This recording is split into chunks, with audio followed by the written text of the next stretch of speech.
देखिए, एक जमहूरियत में इस मुल्क की सबसे खूबसूरती है कि आप प्रोटेस्ट कर सकते हैं, करना चाहिए।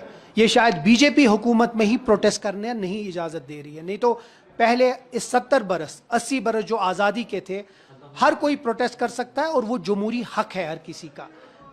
जहां तक बीजेपी की बात है, सिर्फ जम्मू कश्मीर को उनको इजाज़त है प्रोटेस्ट करने की। कोई भी और पॉलिटिकल पार्टी अगर प्रोटेस्ट करना चाहता है तो शायद उनको रुकावट आती है। अब बीजेपी पहले अपने गिरेबान में डांट के, क्योंकि बीजेपी की वजह से जो इस वक्त तबाही जम्मू कश्मीर में हुई है उनकी वजह से हुई है। अगर आज 2 साल के बाद भी हमारे पास एडवोकेट जनरल नहीं है, वो उनकी वजह से।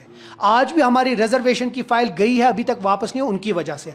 आज भी स्टेटहुड नहीं दिया जा रहा है क्योंकि यहां नेशनल कॉन्फ्रेंस की हुकूमत है। आज भी बिजनेस रूल रुका हुआ है क्योंकि नेशनल कॉन्फ्रेंस की हुकूमत है। तो मैं उनसे यह सवाल पूछूंगा कि आप हमारे को हर एक वो अड़चन ला रहे हैं काम करने में और फिर अपने हमारे खिलाफ ये कर रहे हैं।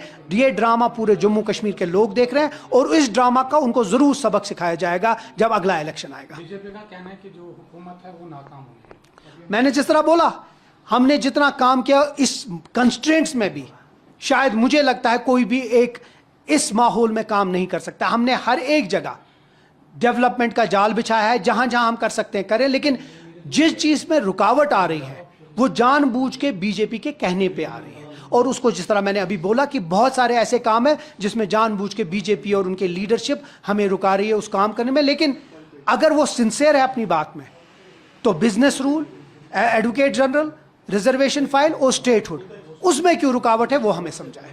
वो कह रहे हैं कि जब एप्रोप्रिएट टाइम आएगा तब मिलेगा। देखिए, 1.5-2 साल हो चुके हैं इस इलेक्टेड गवर्नमेंट को। हमसे बताया गया था कि पहले डिलिमिटेशन होगा, इलेक्शन होगा, उसके बाद फिर आपको स्टेटहुड दिया जाएगा। आज 2 साल के बाद भी अगर आप ये कह रहे हैं कि अप्रोप्रिएट टाइम नहीं आ रहा है तो मुझे ये समझिए कि अप्रोप्रिएट टाइम क्या है। क्या ये अप्रोप्रिएट टाइम तब होगा कि जब यहां बीजेपी की हुकूमत आएगी, या तो हमको वैसे समझिए कि बीजेपी की हुकूमत जो शायद कभी नहीं आएगी, शायद जम्मू कश्मीर के लोग बीजेपी को कभी यहां नहीं लाएंगे, तो इसका मतलब है आप स्टेटहुड कभी नहीं देंगे। तो ये चीज जम्मू कश्मीर के लोगों को समझनी चाहिए। तनवीर साहब, एक ट्वीट आया जिसमें नक्सल दिमागी जो है उसको सपोर्ट किया और आर्टिकल 370। महबूबा मुफ्ती साहिबा हर उस चीज की जिम्मेवार हैं जो जम्मू कश्मीर में हुआ है।